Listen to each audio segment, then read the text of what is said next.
Textile business பண்ணுறது ரொம்ப easy. அதாவது ஸ்டார்ட் பண்ணுறது ரொம்ப ஈஸி. ஆனால் அதை சஸ்டெயின் பண்ணி அதை க்ரோ பண்ணுறது கஷ்டம். நார்மலாக ஒரு பிஸ்னஸ் ஆரம்பிக்கும்போது ஒரு ஸ்டோரி இருக்கும். ஒரு சக்ஸஸ்ஃபுல் ஐடி கரியர்லேருந்து எப்படி இந்த பிஸ்னஸ்க்கு வந்தீங்க? ஸோ 2008 வந்து நான் வந்து யூஎஸ்ல இருந்தேன். ம். யூஎஸ்ல வந்து ஒரு பெரிய ஃபினான்ஷியல் கம்பெனிக்கு வந்து வால் ஸ்ட்ரீட்ல வந்து ஒர்க் பண்ணிட்டு இருந்தேன்.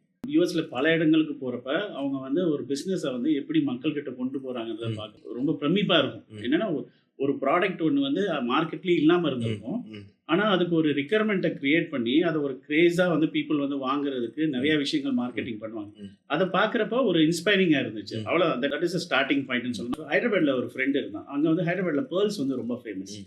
ஸோ இந்த பேர்ல்ஸை வாங்கி நமக்கு தெரிஞ்சவங்க யாருக்குனாச்சும் நம்மளால வாங்கி விற்க முடியுதா, அட்லீஸ்ட் விற்க முடியுதான்றது தெரிஞ்சால் தானே நம்ம வந்து பிஸ்னஸ் பண்ண முடியும். பேர்ல் ஸ்டார்ட் பண்ணி ஒரு 2 months வந்து நல்லா போச்சு.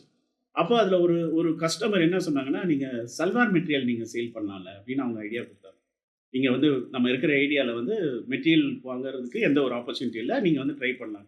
எங்களுக்கு வந்து பிஸ்னஸும் தெரியாது, ஃபேப்ரிக்ஸை பற்றியும் சுத்தமாக தெரியாது. But still we thought okay நம்ம பண்ணலான்ட்டு ஒரு 7,000 rupeesக்கு ஒரு 7 சல்வார் மெட்டீரியல் வாங்கிட்டு ஸ்டார்ட் பண்ணோம்.